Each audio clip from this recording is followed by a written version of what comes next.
Assalamualaikum warahmatullahi wabarakatuh. Waalaikumsalam warahmatullahi wabarakatuh. Alhamdulillahirabbil alamin. Asyhadu an la ilaha illallah wahdahu la syarika lah wa asyhadu anna Muhammadan abduhu wa rasuluhu la nabiyya ba'dah. Allahumma shalli wa sallim ala sayyidina Muhammad. Allahumma shalli wa sallim. Assalamu alayka ya Rasulullah wa ala alihi wa ashabihi wa man tabi'ahum bi ihsan ila yaumil Rabbi a'udzu bika min hamazati syayatin wa a'udzu bika rabbi an yahdurun. Subhanaka la ilma lana illa ma 'allamtana innaka antal alimul hakim. La haula wa la quwwata illa billahil aliyyil azim. Pemirsa Jaya Hati yang insyaallah diberkahi oleh Allah, guru-guru al-asatidzah yang insyaallah semuanya dimuliakan oleh Allah. Amin ya Allah. Kali ini kita membahas pribadi berzikir. Pribadi zikir artinya zikir yang sudah menjadi kepribadiannya. Tentu ini buah dari seorang hamba yang terus-menerus berzikir kepada Allah.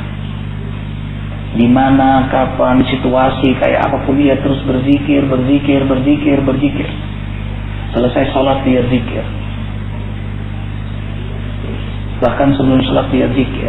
Di rumah zikir. Di jalan zikir, di kendaraan zikir, sehingga zikir menjadi kepribadiannya. Mungkin awalnya hanya dari mendengar atau melihat. Pemirsa Cahayati melihat zikir misalnya, lalu mulai ikut zikir. Mungkin ikutnya juga ikut-ikutan dulu deh, atau ingin ngecek, ingin tahu. Mungkin harusnya di awal dari mentertawakan, ngapain berzikir pakai nangis-nangis. Padahal zikir bukan direkayasa menangis ya Allah. Makanya disebut banyak dalam Quran, orang yang khusyuk dalam berzikir, dalam beribadah itu akan mudah menangis. Wa yakil aqad yabqun wa yaziduhum khusyuk. Karena khusyuk dia menangis, sudah enggak peduli ada TV, diceritakan atau tidak akan terus menangis gitu. Kita akan bahas khusus mengapa orang begitu menangis. Kemudian dari ikut zikir, mulai dia merasakan lezatnya zikir. Boleh jadi zikirnya masih lisan saja, belum pengaruh, belum paham, belum sampai ke hati, apalagi sampai dalam akhlak belum. Ini proses memang. Ustaz, saya kalau zikir kok saya nggak nangis ya? Itu tanda belum khusyuk, belum maksimal khusyuknya, jadi belum bisa menghayati dia, belum sampai ke hati. Tuhan, terus saja, belum usah, terus zikir, belum usah, terus, akhirnya dia merasakan kehusuan.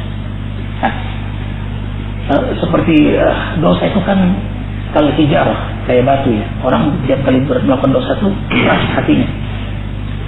Walasyadu khaswah, bahkan lebih keras pada batu. Jadi makin banyak dosa, makin keras hatinya. Karena orang yang keras hati itu sulit bisa menangis.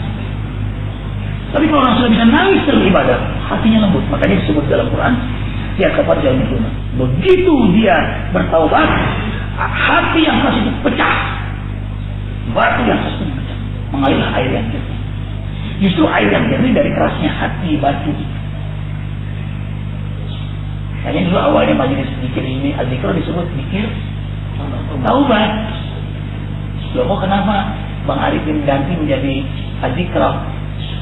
Karena ada kesan kalau taubat yang datang dalam taubat. Jadi ada yang mau datang akhirnya. Padahal memang bertaubat. Ya, asli ini orang yang bertaubat. Dan sekarang pun sedang bertaubat. Subhanallah. Karena Allah larang kita untuk mengatakan paling suci, paling benar, paling hebat, bangga diri itu nggak boleh. Pada tuzak karena Allah tahu siapa kita sebenarnya. Itulah yang buat orang beriman itu sangat rendah hati di hadapan orang-orang beriman yang lain atau di hadapan siapapun. Pemirsa Jaya Hati yang insya Allah diberkahi oleh Allah, lama-kelamaan hamba ini dari menangis tumbuh pada gerak tubuhnya, zikir amalia. Itu pun masih terputus-putus kadang-kadang. Begitu dia ingat Allah dia baik, begitu dia lupa buruk lagi akhlaknya.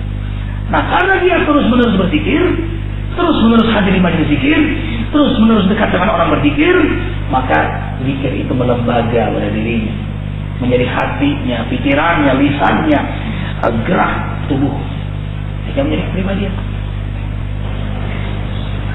Nah, pribadi yang berzikir ini subhanallah sangat memukau. Dunia ini menjadi syurga lagi. Karena ia merasakan keindahan, kemuliaan, kedahsyatan Allah. Malam yazuk, malam yazuk, lam ya'rif. Siapa yang tidak merasakan tidak akan tahu. Makanya lazat dunia, lazat zikri. Kelezatan dunia ini bila orang sudah bisa merasakan lezatnya zikir. Tapi bukan anti zikir loh ya. Dari kelezatan zikir ini muncullah energi kelezatan sholat. Makanya 7 sunnah Nabi. Setiap hari senang qiyamul lail, senang mentadabbur Quran. Kenapa? Seabdul-abdulnya zikir ya tadabbur Quran. Senang ke masjid. Fi buyutin adinallah an turfa'a istighfar wa sallallahu. Orang-orang berzikir itu senang ke tempat rumah yang Allah nyatakan banyak zikir di dalamnya, yaitu masjid. Senang bersedekah. Wujud nyata dari terjemahan zikirnya dia bersedekah. Haji, apalagi haji ini perjalanan zikir nih. Labbaik Allahumma labbaik. Ini hamba-Mu datang menjumpaimu ya Allah. Terimalah hamba sebagai tamu-Mu ya Allah. Makanya orang menangis kan. Jangankan yang berangkat, kita aja yang lepas menangis. Subhanallah. Mudah-mudahan kita diberi kesempatan suatu menjadi tamu. Jadi kelezatan zikir membawa kelezatan ibadah. Kelezatan ibadah membawa apa? Kemuliaan akhlak. Orang kalau sudah lezat ibadah air usuh, maka akhlaknya mulia. Dia harus menjawab. Ada orang sholat tapi kok maksiat. Ya karena memang sholatnya belum lezat. Dia belum khusyuk, belum nikmat.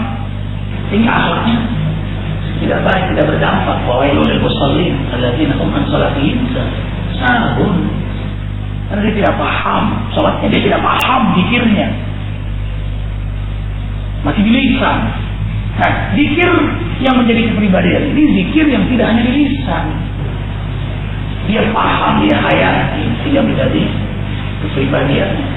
Bicaranya dakwah, diamnya zikir, napasnya tasbih. Karena dia tahu setiap napas dipertanggungjawabkan di hadapan Allah. Setiap detik waktu dipertanggungjawabkan di hadapan Allah. Makanya tiada helaan nafas, tiada detik yang berlalu kecuali dengan zikir Allah. Nah, makanya bisa yakini menjadi ibadah setiap detik, setiap helaan nafas, setiap menjamnya. La ilaha illallah fi kulli lamhatin wa nafasin adad. Ya Allah, indah sekali. Matanya rahmat, telinganya terjaga, dia dengar semua perkataan. Tapi dia pilih mana yang baik itu yang dia. Kemudian hatinya dia berdoa. Hatinya bisa berdoa. Iya, bisa berdoa. Dan itu tanda doa mustajab. Iya. Jika tanda itu kan ada 4 doa yang tidak pernah ditolak oleh Allah. Yang pertama doa orang yang berhaji. Doa berhaji. Kemudian doa orang yang berperang. Doa berperang. Kemudian doa orang yang sakit. Doa orang sakit. Kemudian doaul akhir li akhi bizahir. Da'watul akhi li akhihi bizahir. Doa saudara untuk saudara yang tidak diketahui oleh orang yang didoakan. Itu sangat mustajab. Allahu Akbar. Diam-diam mendoakan. Makanya kalau ketemu siapa pun doakan. Kalau ketemu yang non-muslim, doakan. Mudah-mudahan dia mendapat hidayah. Mau melepuh, minta. Selama orang hidup selama ada peluang hidayah. Melihat orang yang maksiat, doakan. Melihat orang yang buka aurat, doakan. Mudah-mudahan susah dia akan menutup aurat. Melihat suami istri berjalan, ya Allah, kita rumah tangganya sakit. Apalagi ada guru-guru begitu. Mudah-mudahan istrinya banyak. anaknya banyak. Oh, jadi anaknya banyak. Inilah golongan dari wahid. Jadi doa ini tangan maunya menolong. Ini pribadi zikir semuanya. Dan saat itu Imam Ahmad bin Hanbal itu dikenal sebagai orang yang praktekkan yang dia itu akan berdoa belakangan. Sehingga yang muncul kemudian bagi beliau adalah ada hikam yang luar biasa karena dia berpikir dan dia berdoa sekarang yang tidak diketahui. Itu waktu sahabat beberapa kawan ketika beliau akan ceramah di beberapa kelompok orang datang mengajukan sesuatu. Ini kita ada salah seorang tetangga kita yang sedang dalam keadaan kesurupan, lalu oleh ini kita nggak sang imam untuk meruqyah untuk dia datang dulu ke kita untuk mendoakan ada yang semua karena beliau sudah berikan janji harus pahit. Dia menitipkan ini salam dari saya, perompak beliau, sendal beliau titipkan kepada beliau, perompak ini kalau dibawa. Ini yang mengatakan bahwa wadah ini orang yang berzikir, subhanallah, dia akan berada di hadapan Allah, di hadapan para malaikat, di hadapan para ketua, disongging bersama kita. Dan akhirnya si kelompok ini menyampaikan, ini maaf, sang imam harus ketemu dengan jamaahnya, dia hanya menitipkan ini saja, dua sendal. Ketika dihadapkan dua sendal itu ke orang yang sedang sakit itu, teriak, rupanya ini di dalam sana. Ya Ustaz, imam, saya keluar, saya keluar. Hanya sendal. Gimana orangnya? Wadah Allah benar luar biasa. Beliau populer di hadapan para jin. Barokna haulah. Jadi jangankan dia, sekitarnya dia diberkahi. Sendalanya, pakaiannya, to'amnya, makanya ta'amus saleh jawab. Ya. Jadi makanan orang saleh obat. Karena dia makan dan ada makan itu senang dimakan oleh orang yang beribadah. Berbicara masalah makanan Bang Ustaz, jadi hati juga sebetulnya perlu makanan, perlu ada fatlam, perlu konsumsi, dan konsumsi hati itu tidak lain kecuali zikir. Nanti orang bisa atau tidak, rapi atau tidak dalam kehidupannya bergantung hatinya, karena hati ini kan sarang berbagai macam penyakit. Nah, dibersihkan dengan banyak ingat kepada Allah, dengan banyak sujud, dengan banyak ingat berat, dengan banyak menyebut nama Allah. Sebagaimana ada 3 potensi yang dimiliki manusia, potensi jasad, potensi akal, potensi hati. Nah, ini nggak bisa dipisahkan. Potensi akal kalau mau cerdas, mau tidak mau dia harus banyak belajar, observasi, membaca, dan lain sebagainya. Begitu juga jasad, kalau mau sehat, ini harus mengkonsumsi makanan, olahraga. Nih, makanya harus kecil. Begitu pun kalau mau sehat, dia harus punya makanan. Tidak mungkin dia sehat kalau tidak makan. Maka makanan hati apa? Banyak ingat kepada Allah dan banyak zikir. Ketika hatinya sehat, maka gerakan tubuhnya akan sehat, kehidupannya pun akan bagus. Maka itu yang dia dikatakan Nabi, kalau hatinya bersih maka akan bagus ke dalam kehidupannya. Kalau hatinya kotor, jelek pun akan kehidupannya. Subhanallah. Jadi ta'amul qalb, zikrullah, makanan hati, nutrisi kalbu, zikir. Ya subhanallah. Ya, juga akhirnya hati jadi bersih, sehat, kuat. Subhanallah, Allahu Akbar, ala bi dzikrillah tatma'innul qulub. Maka itu hati orang beriman itu tenang, damai, bahagia. Nah, kalau tenang, pikiran jernih. Kalau hati tenang, subhanallah, bicara pun jadi hikmah. Hati tenang, dirasa tajam, doa mustajab. Hati tenang, tumbuh kembang akhlak mulia itu. Hati tenang, banyak persoalan yang dapat diselesaikan. Hanya tenang, subhanallah. Jadi sebenarnya Ustaz memang merugi orang yang tidak mau berzikir. Karena kan ketika Allah menciptakan manusia, dalam suci nawanita yang tujuannya ibadah. Ini kan ada 3 sarana ibadah menurut Imam Ghazali. Ada yang modalnya berat, pelaksananya berat. Contohnya haji. Modalnya berat, pelaksananya berat. Contohnya haji. Ada yang modalnya ringan, pelaksananya berat. Modalnya ringan, pelaksananya berat. Ini puasa sunnah. Karena tidak hanya sekedar menahan lapar atau haus, tapi menahan hawa nafsu, membuka aib, membuka kesalahan orang lain, itu yang berat. Nah, yang ketiga yang paling ringan, modalnya ringan, pelaksananya ringan, zikir. Modal nggak pakai modal. Allah. Dan permintaan yang diminta oleh Allah kepada kita, hampir semua kan diminta kualitas. Ya. Sholat minta khusyuk, kemudian puasa ikhlas. Kalau zikir diminta banyak. Iya. Kamu saya bini. Sama itu. Ini benar ya. Begitu sholat. Iya, terus kualitas ya, bukan kuantitas. Tapi begitu zikir, ya ayyuhalladzina amanu dzkurullaha dzikran katsiran. Hai orang-orang beriman, berzikirlah kalian kepada Allah sebanyak-banyaknya zikir.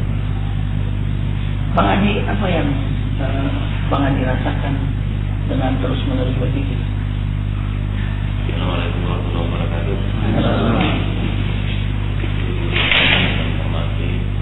Allah Subhanahu wa Ta'ala. Pertama kali kami bergabung di Salifin, itu terasa saya langsung berkhidmatnya. Alhamdulillah bisa sampai mengalirkan air mata. Mudah-mudahan ini menjadi niat baik kita. Mudah-mudahan air mata yang tidak seberapa ini yang kita alami itu bisa membawa dosa-dosa kita yang banyak. Bisa menghancurkan dosa-dosa yang banyak. Karena kualitas air mata di sisi Allah Subhanahu wa Ta'ala sangat mulia. Apalagi air mata itu dijatuhkan, dicurahkan ketika mendengar ayat-ayat Allah, zikir kepada Allah dengan tulisan. Setelah itu akan timbul ketenangan di dalam diri kami. Pikiran menjadi lebih cerah menghadapi setiap masalah itu. Insya Allah Anda pegangan dari Allah Subhanahu wa Ta'ala. Kalau apapun masalah itu, besar apapun masalah itu, kita punya pegangan Allah sandaran kita. Dan itu kita akan lanjutkan terus. Insya Allah kita akan berkeliling terus. Sama usaha walaupun tidak kadang-kadang kita sambil berkumpul bareng, mendengar dari mana saja zikir itu akan terus membuka. Subhanallah. Man lazima istighfaran ya Allah min kulli daikin makhraja min kulli hammin faraja. Wa yarzuqu min haitsu la yahtasib. Siapa yang melazimkan, mendawamkan zikir, istighfar, salawat pada Nabi Muhammad sallallahu alaihi wasallam, maka Allah mudahkan saat dia sulit. Allah gembirakan saat dia sedih, dan Allah beri rezeki dari jalan yang tidak pernah ia duga.